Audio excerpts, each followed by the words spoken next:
Today, we dive deep into the legacy of one of the most influential bands in music history. Get ready to discover how four young men from Birmingham created a sound that would define heavy metal for generations.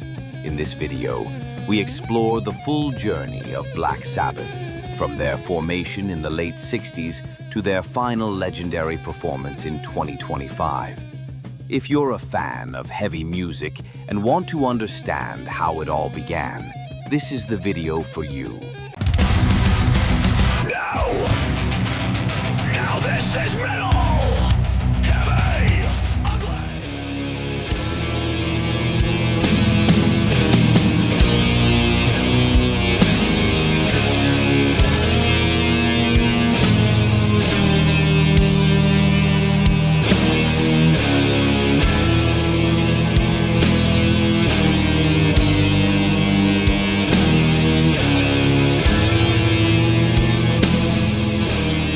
In the late 1960s, in Birmingham, England, an industrial city marked by post-war poverty and pollution, four young musicians came together to create a sound that would forever change the history of music.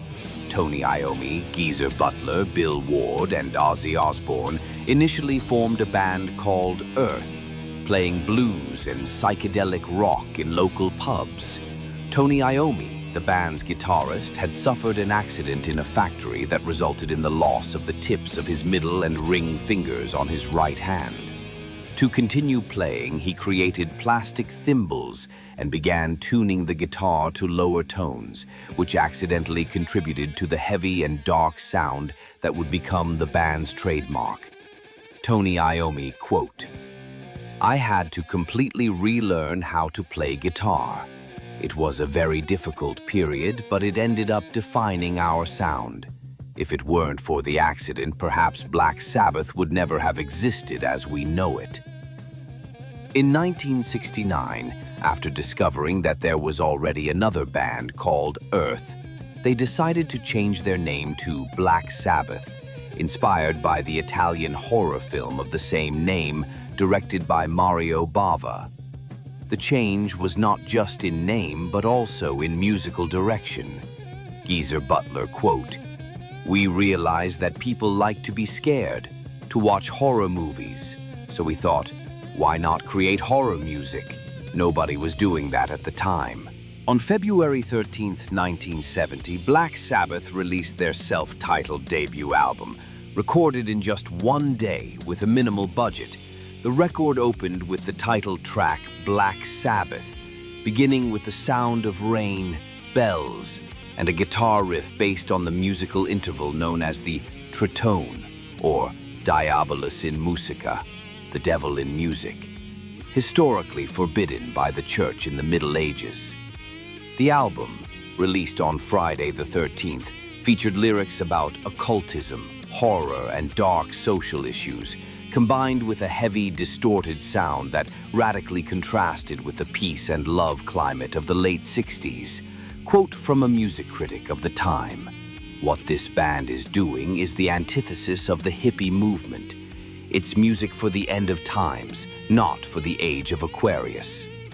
Although initially received with negative reviews by the specialized press, the album was a commercial success, especially in the United Kingdom, where it reached number 8 on the charts.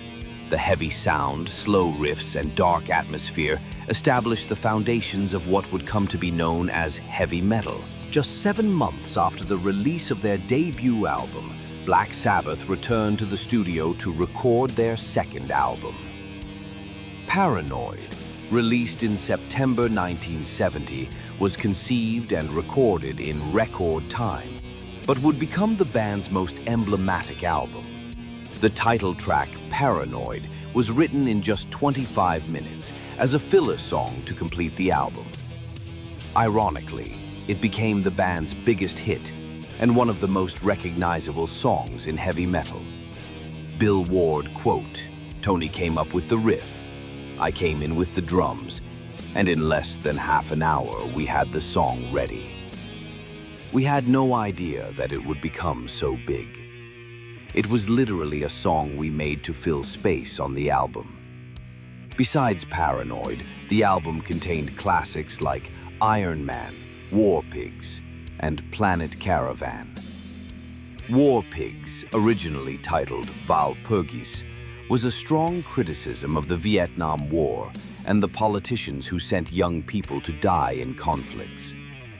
Geezer Butler, quote, "We were four working-class kids talking about the reality we saw. War Pigs was about the horrors of war and how rich politicians sent the poor to die while they stayed safe in their palaces."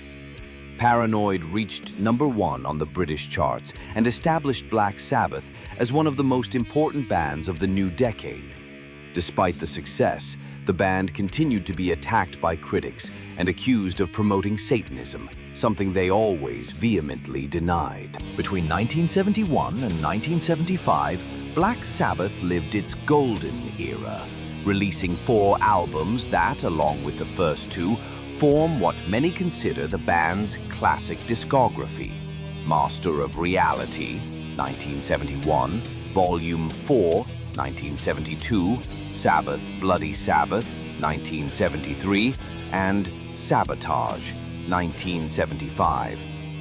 Master of Reality, the third album, featured even heavier and lower-tuned guitars, with tracks like Sweet Leaf, an anthem to marijuana consumption, and Children of the Grave, which addressed themes such as nuclear war and environmental destruction.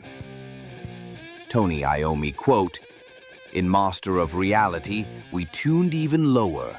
I was experimenting with tuning and discovered that we could sound even heavier. That's when we really defined our sound." Volume 4, recorded in Los Angeles in 1972, was marked by excessive cocaine use, reflected in the track Snowblind. The album showed the band expanding their sound with acoustic and experimental elements. The band spent more money on cocaine during the recording of Volume 4 than on the production of the album itself. The track Snowblind, about the effects of the drug, was supposed to be the title of the album, but the record label vetoed it for fear of controversy. Sabbath, Bloody Sabbath, from 1973, marked an evolution in the band's sound, with the addition of synthesizers and more complex arrangements. Meanwhile, Sabotage, released in 1975, was recorded during a legal battle with their former manager, reflecting the tension and anger of the moment. Ozzy Osbourne, quote, "Those first 5 or 6 years were incredible. We were young, we were traveling the world, doing what we loved. Of course, there were drugs and craziness, but there was also an incredible chemistry between the 4 of us. We were creating music that came straight from the soul." The second half of the 70s marked a period of decline for Black Sabbath. Excessive use of drugs and alcohol, especially by Ozzy, began to seriously affect the band. The albums Technical Ecstasy, 1976, and Never Say Die, 1978, showed a band trying to adapt to changes in the music scene, with mixed results. Technical Ecstasy featured a more experimental and less heavy sound, influenced by progressive rock and even disco, which dominated the charts at the time. Never Say Die was recorded after Ozzy had briefly left the band and returned in an environment of tension and conflicts. Tony Iommi, quote, "At that time we were all using a lot of drugs, but Ozzy was on another level. He would disappear for days, not show up for rehearsals. It got to a point where we couldn't continue that way anymore." In April 1979, after a problematic tour to promote Never Say Die, the remaining members of Black Sabbath made the difficult decision to fire Ozzy Osbourne. The vocalist, who was fighting his own demons, was replaced by Ronnie James Dio, former vocalist of Rainbow. Geezer Butler, quote, "It was one of the hardest decisions we ever made.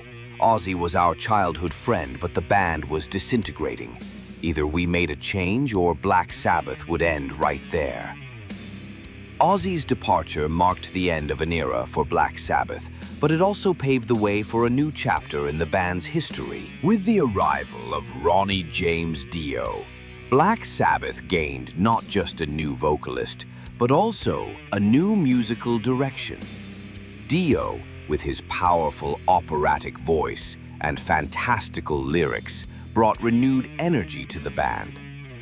The first album with Dio, Heaven and Hell, 1980, surprised fans and critics with its quality and freshness. Tracks like Neon Nights, Die Young, and the epic Heaven and Hell showed a rejuvenated and creative band.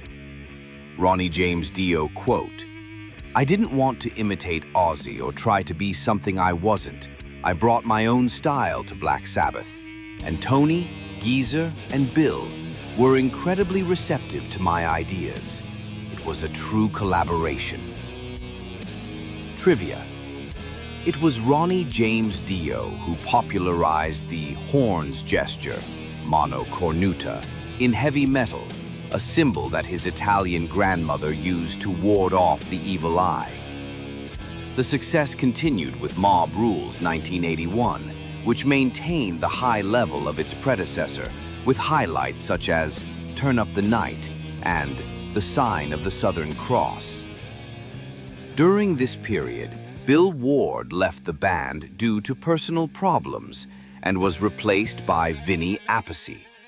In 1982, after growing tensions during the tour and the recording of the live album Live Evil, Dio and Appice left Black Sabbath. Disputes over mixing and production of the live album, as well as creative differences, led to the rupture. Tony Iommi quote, "The Dio era was extremely important for Black Sabbath. He helped us prove that we could continue without Ozzy and still create relevant music. Those two albums are among the best we've ever made." After Dio's departure, Black Sabbath entered a period of constant lineup changes. In 1983, Ian Gillan, vocalist of Deep Purple, joined the band for the album Born Again. The unusual combination resulted in an album that divides opinions to this day. Ian Gillan quote, "It was an interesting experience, but I never really felt like part of Black Sabbath. We were like oil and water, not necessarily bad together, but definitely different." Gillan left the band after a tour to return to Deep Purple. Black Sabbath then recruited vocalist David Donato, but he left before even recording an album. In 1985, Tony Iommi decided to release a solo album, which ended up being released as Black Sabbath Presents Tony Iommi, Seventh Star with Glenn Hughes on vocals. In 1986, during the Seventh Star tour, Hughes was replaced by Ray Gillan, who began working on the band's next album, The Eternal Idol. However, Gillan left the project before its completion, and all of his vocals were re-recorded by a new singer, Tony Martin. Trivia. During this turbulent period, the only constant member of Black Sabbath was Tony Iommi, who kept the band alive despite numerous lineup changes. Many fans refer to this phase as Tony Iommi and Friends instead of Black Sabbath. With the arrival of Tony Martin, Black Sabbath found some stability after years of constant changes. Martin, with his powerful and versatile voice, recorded 5 albums with the band over 2 stints. The Eternal Idol, 1987, the first album with Martin, featured a more melodic but still heavy sound. It was followed by Headless Cross, 1989, and Tear, 1990, which explored mythological and medieval themes. Tony Martin quote, "I joined Black Sabbath at a difficult time for the band. There was a lot of pressure, but also a lot of creative freedom. Tony Iommi gave me space to contribute and develop my own style within the band." During this period, the lineup included, besides Iommi and Martin, drummer Cozy Powell and bassist Neil Murray, creating a sound that was closer to European power metal than the doom metal of the early days. Despite having recorded more albums with Black Sabbath than Ozzy Osbourne or Ronnie James Dio, Tony Martin is often forgotten in discussions about the band's history, something he himself has commented on in interviews. Although it did not achieve the commercial success of previous lineups, the Tony Martin era kept Black Sabbath relevant during a period when traditional heavy metal was losing ground to thrash and later grunge. In 1992, Ronnie James Dio returned to Black Sabbath for the album Dehumanizer, also reuniting Geezer Butler and Vinny Appice. The album, heavier and more aggressive than its predecessors, was well received by fans and critics. However, the reunion was short-lived. After disagreements about opening a show for Ozzy Osbourne, Dio left the band again. Tony Martin returned for 2 more albums, Cross Purposes, 1994, and Forbidden, 1995. In 1997, what many fans had been waiting for years happened: the reunion of the original Black Sabbath lineup. Ozzy Osbourne, Tony Iommi, Geezer Butler, and Bill Ward came back to play together, initially for a few shows that resulted in the live album Reunion. Ozzy Osbourne quote, "Playing with the guys again was like coming home. Despite all the problems we had, there's a special chemistry when the 4 of us are together that can't be replicated." The original lineup continued to perform sporadically in the following years, but contractual and health problems prevented the recording of a new studio album. In 2006, the band was inducted into the Rock and Roll Hall of Fame, a belated recognition of their importance to music history. Tony Iommi quote, at the Rock Hall ceremony, "When we started, we never imagined we would be here 40 years later. We were just 4 kids from Birmingham trying to escape the factories and do something different. It's an incredible honor to be recognized this way." In 2011, the original Black Sabbath lineup announced their reunion for a new album and a world tour. However, contractual problems prevented Bill Ward's participation, who was replaced by Brad Wilk from Rage Against the Machine in the recordings and by Tommy Clufitos in the live performances. In 2013, Black Sabbath released 13, their first studio album with Ozzy Osbourne since Never Say Die, 1978. Produced by Rick Rubin, the album was a return to the band's sonic roots and debuted at #1 on the British and American charts. Geezer Butler quote, "13 was our attempt to return to the sound we created in the beginning. We didn't want to sound like a modern band trying to imitate Black Sabbath. We wanted to sound like the original Black Sabbath."